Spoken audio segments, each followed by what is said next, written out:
को छोड़कर सभी राजनीतिक दल वैचारिक रूप से शून्य। दिल्ली बीजेपी कार्यालय के शिलान्यास कार्यक्रम में बीजेपी अध्यक्ष जेपी नड्डा का विरोधी दलों पर हमला। कहा, सतत विचारधारा के साथ चलती है बीजेपी।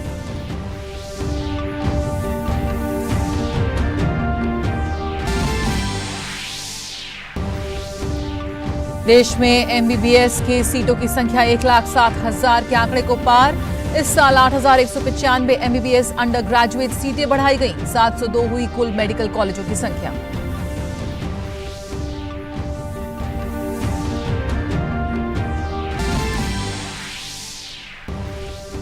बेहद गंभीर तूफान में बदल चुका बिपरजॉय अगले 36 घंटों में और होगा तेज। मौसम विभाग के अनुसार महाराष्ट्र, कर्नाटक और गोवा समेत दक्षिणी गुजरात में हो सकता है असर।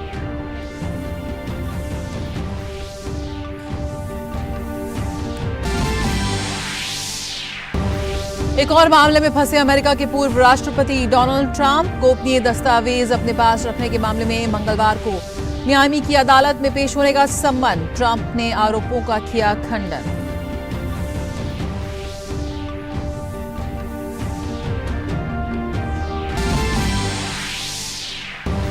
द ओवल में चल रहे विश्व टेस्ट चैंपियनशिप फाइनल का आज तीसरा दिन। कल का खेल खत्म होने तक भारत ने 5 विकेट के नुकसान पर बनाए 151 रन। ऑस्ट्रेलिया की पहली पारी से भारत 318 रन पीछे।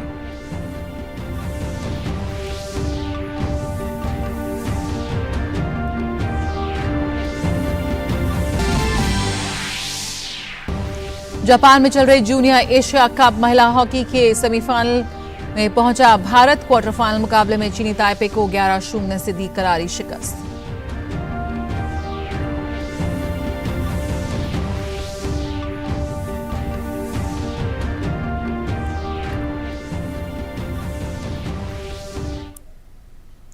नमस्कार, समाचारों में आप सभी का स्वागत है। शुरुआत करेंगे इस वक्त की अहम खबरों के साथ। प्रधानमंत्री नरेंद्र मोदी ने चैट जीपीटी बनाने वाले सैम अल्टमैन से मुलाकात की। इस मुलाकात को ज्ञानवर्धक बताते हुए प्रधानमंत्री ने ट्वीट किया है, ज्ञानवर्धक बातचीत के लिए धन्यवाद। भारत के तकनीकी पारिस्थितिकी तंत्र को बढ़ाने में एआई की क्षमता वास्तव में विशाल है और वे भी विशेष रूप से युवाओं के बीच। हम उन सभी सहयोगियों का स्वागत करते हैं जो हमारे नागरिकों को सशक्त बनाने के लिए हमारे डिजिटल परिवर्तन को गति दे सकते हैं। तो चैट जीपीटी के फाउंडर राजधानी दिल्ली में कार्यक्रम में शामिल हुए और वहां उन्होंने इसी के चलते उन्होंने आज प्रधानमंत्री नरेंद्र मोदी से भी मुलाकात की है। और राष्ट्रपति द्रौपदी मुर्मू सूरीनाम और सर्बिया की राजकीय दौरे को पूरा कर आज स्वदेश लौट आएंगी। आज सर्बिया की यात्रा का आखिरी दिन है। इस पूरी यात्रा के दौरान राष्ट्रपति द्रौपदी मुर्मू और सर्बिया के राष्ट्रपति अलेक्जेंडर वुचिच भारत और सर्बिया के बीच द्विपक्षीय व्यापार को इस दशक के अंत तक 32 करोड़ यूरो से बढ़ाकर 1 अरब यूरो करने पर सहमत हुए हैं, जो कि दोनों देशों के लिए बेहद अहम है। वहीं सर्बिया की राष्ट्रपति अलेक्जेंडर वुचिच ने भी भारतीयों को वीजा जारी करने की प्रक्रिया को सरल बनाने का वादा किया है। उन्होंने विश्वास व्यक्त किया कि दोनों देशों के बीच हवाई उड़ान जल्द शुरू की जाएगी। उन्होंने ये भी कहा कि इससे दोनों देशों के बीच पर्यटन और व्यापार को बढ़ावा मिलेगा। शिष्टमंडल स्तर की वार्ता के अलावा 3 भारतीय वाणिज्य एवं उद्योग महासंघ एसोचैम, फिक्की और सीआईआई के सदस्यों वाले उच्च स्तरीय व्यापार मंडल की सर्बिया के व्यापार मंडल के साथ बातचीत भी हुई।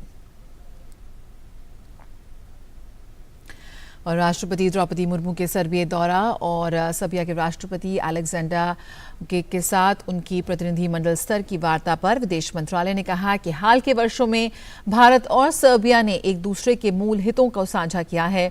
उन्होंने कहा कि सर्बिया भारत के सतत विकास कार्यक्रम में एक मूल्यवान भागीदार भी रहा है। In recent years, both sides have shared understanding each other's core interests. Serbia has been a valuable partner in India's Sustainable Development Program.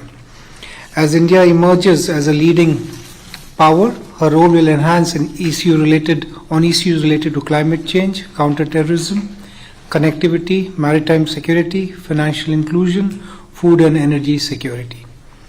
Rashtrapati ji appreciated and admired the contribution of the diaspora and friends of India and underscored their positive contribution towards strengthening India-Serbia relationship. विदेश मंत्रालय में सचिव संजय वर्मा ने कहा कि Serbia के राष्ट्रपति Alexander वुचिक ने भारत को समय की कसौटी पर खरा उतरने वाला देश बताया है। During the bilateral interactions, both leaders reiterated their principled stand on the rule of law, respect for sovereignty and territorial integrity of nations. President Vučić described Serbia's relationship with India as fraternal. He termed India as a time-tested, friendly country and told our president to consider Serbia as a second motherland. President Vučić identified 6 major areas of cooperation. These included defense and military tech cooperation, pharmaceuticals, agriculture, industrial cooperation, information technology including AI, cultural cooperation including film production and cinematography.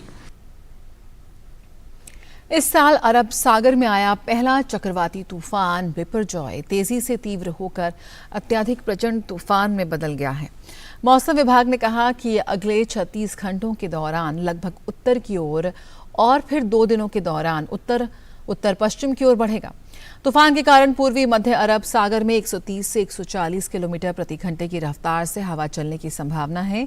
वहीं कर्नाटक, गोवा, महाराष्ट्र के तटों पर 35 से 45 kilometre प्रति घंटे की रफ्तार से लेकर 55 किलोमीटर प्रति घंटे की रफ्तार से चलने की संभावना जताई गई है। पूर्व मध्य और उससे सटे पश्चिम मध्य और दक्षिण अरब सागर में मछली पकड़ने की गतिविधियों पर 12 जून तक स्थगित कर दी गई हैं ये गतिविधियां। केंद्रीय स्वास्थ्य और परिवार कल्याण मंत्री मनसुख मांडविया ने पंचकुला और चंडीगढ़ में सीजीएचएस वेलनेस सेंटर का किया उद्घाटन। इस दौरान मनसुख मांडविया ने कहा कि 2014 में केवल 25 शहरों में ही सीजीएचएस वेलनेस सेंटर थे, आज 80 शहरों में सीजीएचएस वेलनेस सेंटर हो गए हैं। 2014 में देश में केवल 25 सिटी में ही health and wellness centre, CGHS के हेल्थ एंड वेलनेस सेंटर की सुविधा थी। दोस्तों, मुझे बताते हुए खुशी हो रही है कि आज 9 साल मोदी गवर्नमेंट को पूरा हो रहा है। 9 साल में सेंटर की संख्या, सिटी की संख्या दोस्तों 80 तक पहुंची है और आने वाले दिनों में हम 100 सिटी तक सीजीएचएस के वेलनेस सेंटर को पहुंचाने की दिशा में काम कर रहे हैं। और देश में एमबीबीएस की सीटों की संख्या 1,07,000 के आंकड़े को पार कर गई है। केंद्रीय स्वास्थ्य मंत्री डॉक्टर मनसुख मांडविया ने कहा कि इस साल 8,195 एमबीबीएस अंडर ग्रेजुएट सीटें बढ़ाई गई हैं। डॉक्टर मांडविया ने कहा कि इस साल 30 सरकारी और 20 निजी कॉलेजों सहित 50 मेडिकल कॉलेजेस बढ़ाए गए हैं। अब देश में कुल मेडिकल कॉलेजों की संख्या 702 हो गई है।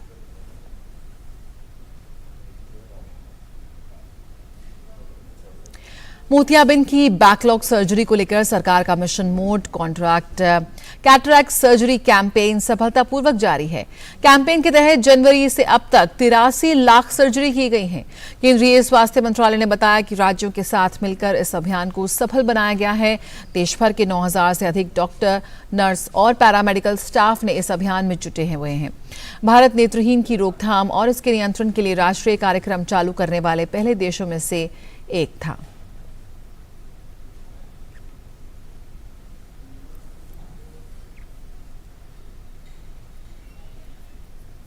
सीडीएस-सीओ यानी कि केंद्रीय औषधि मानक नियंत्रण संगठन ने 14 फिक्स डोज कॉम्बिनेशन दवाओं पर प्रतिबंध लगा दिया है, यानी अब इनकी बिक्री गैर कानूनी होगी।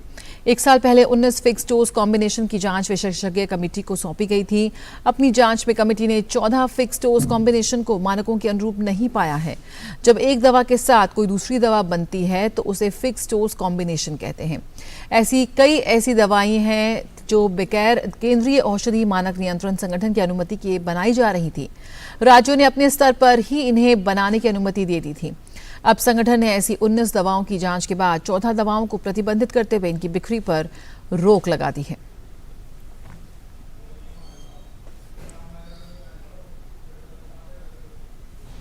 बीजेपी की राष्ट्रीय अध्यक्ष जेपी नड्डा ने दीनदयाल उपाध्याय मार्ग पर दिल्ली बीजेपी के नए भवन का शिलान्यास किया। इस मौके पर दिल्ली बीजेपी के अध्यक्ष वीरेंद्र सचदेवा, पूर्व अध्यक्ष सांसद मनोज तिवारी, भारतीय जनता पार्टी के संगठन महामंत्री बीएल संतोष, कैलाश विजयवर्गीय, जगदीश मुखी समेत पार्टी के अनेक वरिष्ठ नेताओं ने शिरकत की। इस खास मौके पर नड्डा ने विरोधियों को भी घेरा और कहा कि विपक्षी दलों में वैचारिक शून्यता की स्थिति आ गई है, क्योंकि वामपंथी पार्टियां भी कांग्रेस से हाथ मिलाकर बीजेपी से लड़ने को तैयार हो रही हैं। नड्डा ने कहा कि पंडित दीनदयाल उपाध्याय ने एकात्म मानववाद का नारा दिया। उन्होंने कहा कि बीजेपी अंत्योदय की बात करती है। प्रधानमंत्री मोदी जी ने भारत की राजनीति की सरकार ही नहीं बदली, सिर्फ संस्कार भी बदल दिए और संस्कृति भी बदल दी। इस बात को हमको समझना चाहिए। वंशवाद से विकासवाद तक, वंशवाद से प्रजातंत्र को मजबूत करने वाला, परिवारवाद से निकल करके एक साधारण से घर से निकलने वाला व्यक्ति प्रधानमंत्री भी बन सकता है, राष्ट्रीय अध्यक्ष भी बन सकता है, प्रदेश का अध्यक्ष भी बन सकता है, मुख्यमंत्री भी बन सकता है। ये अगर संस्कार आए तो भारतीय जनता पार्टी मोदी जी के नेतृत्व के कारण से आए। ये वोट बैंक की राजनीति से हम निकल करके आज रिपोर्ट कार्ड की राजनीति पर आ गए। और यहां रुकेंगे छोटे से ब्रेक के लिए, जल्द हाजिर होते हैं। अर्जुन, 10th में you made us really proud. अब आगे क्या सोचा है? पापा, मैंने आईआईटी जाना है और इंजीनियर बनना है। थिंक आईआईटी, थिंक विद्या मंदिर। मकसद हो बुलंद, लोकतंत्र की आवाज, जज्बा तमाशे का शोर नहीं, जनहित पर हो जोर, मुद्दा जो तय करता हो देश की दिशा, सवाल वही जिनसे जुड़ा हो जन सरोकार। देखिए 5 की पंचायत मेरे साथ सोमवार से शुक्रवार शाम 5 बजे सिर्फ डीडी न्यूज पर।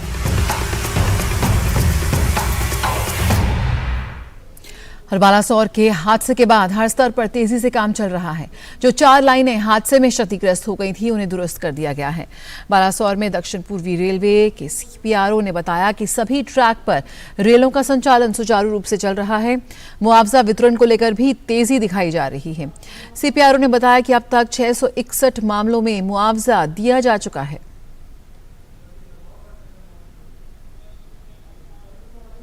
चारों लाइन पे गाड़ियां चल रही हैं, चारों लाइन फिट है और कुछ रेगुलर काम है जो होता रहता है, जैसे बरास डालना है, कंपैक्शन करना है, वो सब काम चल रहा है। वो रेगुलर मेंटेनेंस का पार्ट भी है, तो वो भी चलता रहेगा। चारों लाइन फिट है, गाड़ियां उसमें चल सकती है। टोटल 661 केसेस में कंपेंसेट दिया गया है, जिसमें सिंपल इंजरीज है 331, ग्रीवियस इंजरीज 150 और जो डेथ केसेस हैं उनमें 180 केसेस में कंपनसेशन दिया जा चुका है। टोटल 22.66 करोड़ ये रिवर्स किया जा चुका है। और खबर मणिपुर से, जहां पिछले 2 दिन में हिंसा की किसी भी घटना की कोई खबर नहीं मिली है। स्थिति शांतिपूर्ण और नियंत्रण में है। मणिपुर सरकार के सुरक्षा सलाहकार कुलदीप सिंह के अनुसार 5 घाटी जिलों में 12 घंटे के लिए, जबकि पहाड़ी जिलों में 10 घंटे के लिए कर्फ्यू में ढील दी गई है। पिछले 24 घंटों के दौरान पूर्वी इम्फाल जिले के पोरमपाट पुलिस थाना क्षेत्र से 27 हथियार, 245 गोला बारूद और 41 बम मिले हैं, जबकि बिष्णुपुर जिले से 1 हथियार और 2 बम बरामद किए गए हैं। अब तक कुल 896 हथियार और 11,000 से अधिक गोला बारूद समेत 200 बम बरामद किए जा चुके हैं। मणिपुर में विस्थापितों के लिए गृह मंत्रालय ने 101 करोड़ रुपए से अधिक के राहत पैकेज को मंजूरी दी है। सभी संवेदनशील इलाकों में सुरक्षा के कड़े इंतजाम किए गए हैं। इसके अलावा राज्य और केंद्रीय बलों ने राज्य के कई हिस्सों में तलाशी अभियान भी तेज कर दिया है। सुप्रीम कोर्ट आज दिल्ली में ओला, उबर और रैपिडो बाइक सर्विस पर रोक लगाने की मांग पर सुनवाई करेगा। दिल्ली हाईकोर्ट ने इन सर्विस पर पाबंदी को लेकर जारी दिल्ली सरकार के नोटिस पर रोक लगा दी थी। इसके साथ ही हाईकोर्ट ने इसे लेकर सरकार की पॉलिसी आने तक राजधानी में बाइक सर्विस की इजाजत दे दी थी। इस आदेश को दिल्ली सरकार ने सुप्रीम कोर्ट में चुनौती दी है।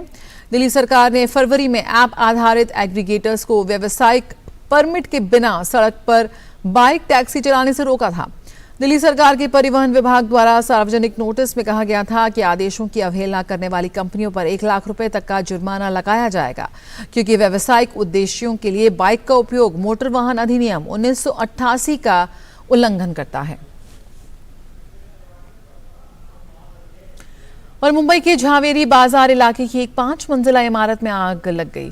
फायर ब्रिगेड की 12 से अधिक गाड़ियां आग बुझाने में लगी हैं।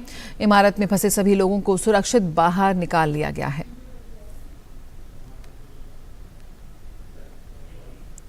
और दिल्ली की वैशाली कॉलोनी में नवजात शिशुओं के अस्पताल में आग लग गई। मौके पर दमकल की गाड़ियां मौजूद हैं। सभी 20 नवजात शिशुओं को दिल्ली अग्निशमन सेवा द्वारा सुरक्षित रूप से रेस्क्यू किया और पास के अस्पतालों में शिफ्ट कराया गया।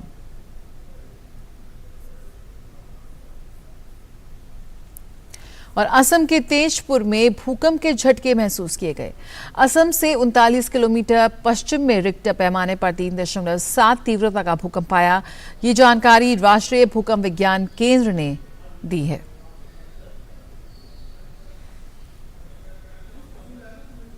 और यहां रुकूंगी एक छोटे से ब्रेक के लिए, जल्द हाजिर होते हैं।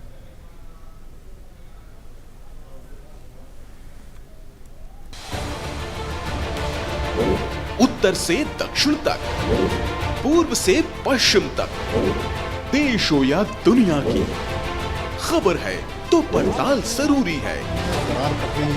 देखिए हमारे साथ मेरे पीछे भारत की सबसे एजेंडा भारत का है और किस तरह से एक नई इस वक्त लोगों को अगर स्वरोजगार से अपने को इसमें सोमवार से शुक्रवार दोपहर 3 बजे सिर्फ डीडी न्यूज पर।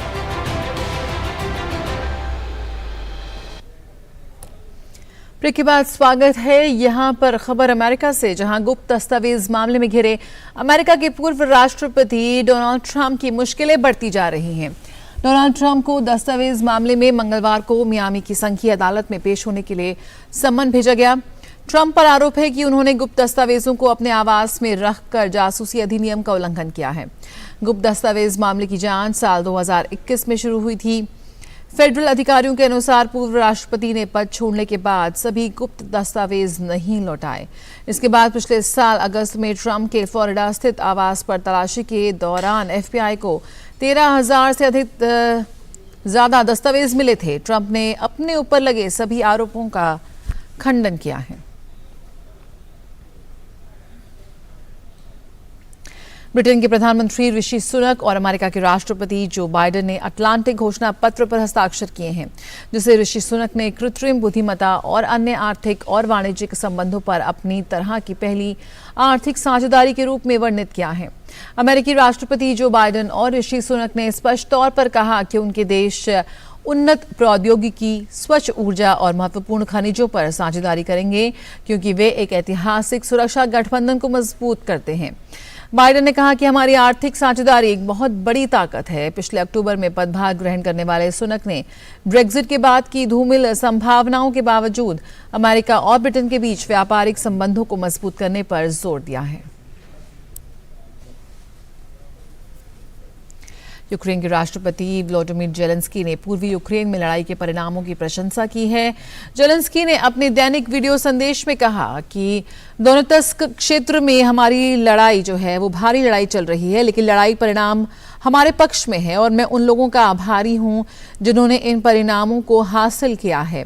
जेलेंस्की ने कई अन्य युद्धग्रस्त क्षेत्रों का भी उल्लेख किया है। जेलेंस्की के टेलीग्राम अकाउंट पर पोस्ट की गई तस्वीरों में उन्हें युद्ध के मैदान में देश के कुछ शीर्ष जनरलों से मिलते हुए दिखाया गया है।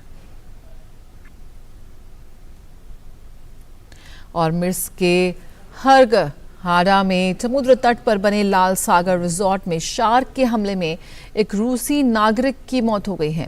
टाइगर शार्क ने व्यक्ति पर हमला कर बड़ी तेजी से उसे पानी में खींच लिया। मिस्र के पर्यावरण मंत्रालय ने इस हादसे की पुष्टि की है।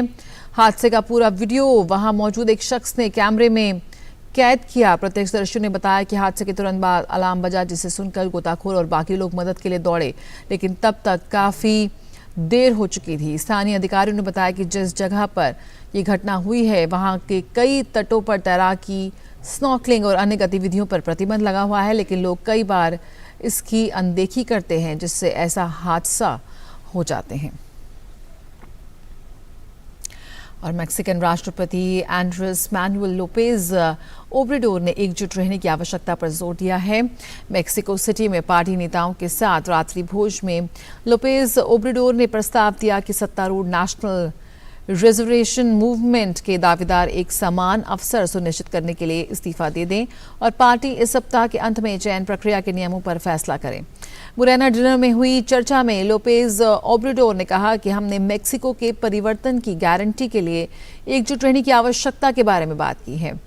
लोपेज ओब्रेडोर के उत्तराधिकारी के प्रमुख दावेदार एब्राड ने घोषणा की कि वे अगले सप्ताह पद छोड़ देंगे।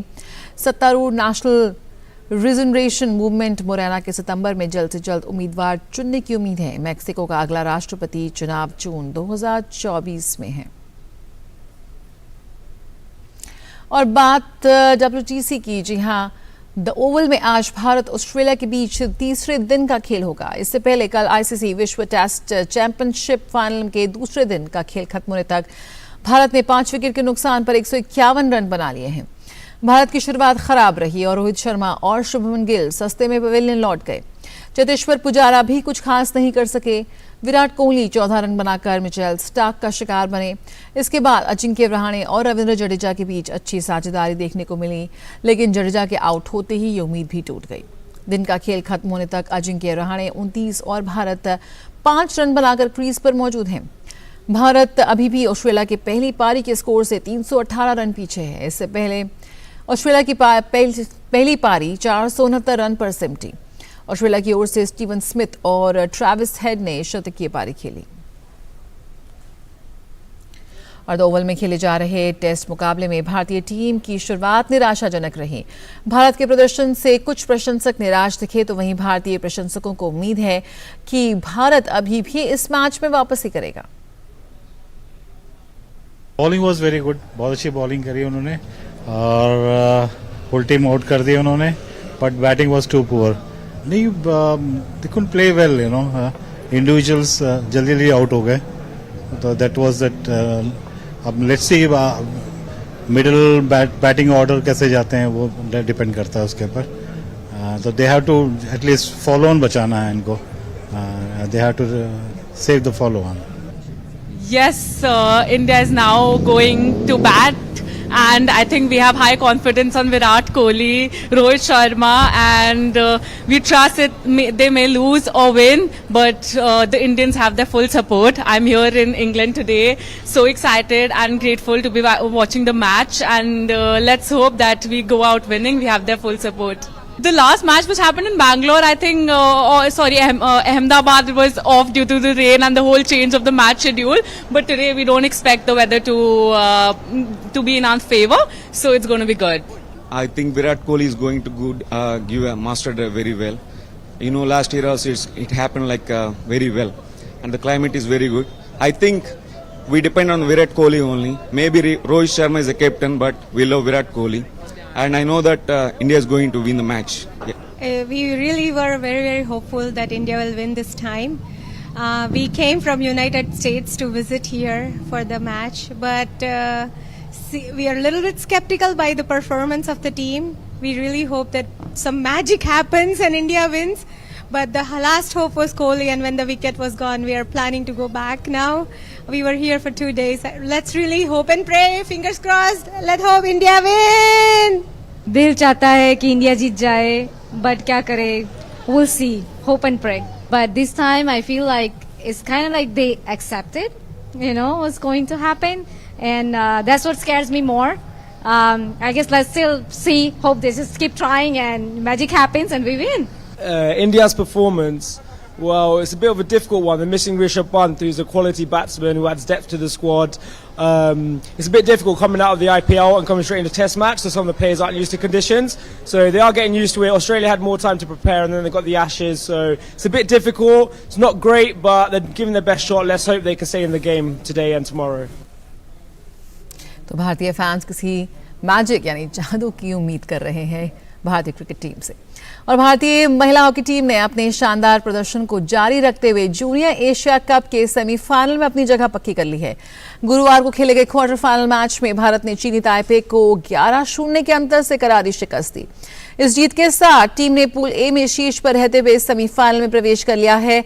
भारत की जीत में अनु और सुनीलिता टेपो ने 2-2 गोल किए। भारत पूल में अविजित रहा है, उसने 3 मुकाबले जीते और 1 मुकाबला बराबरी पर छूटा।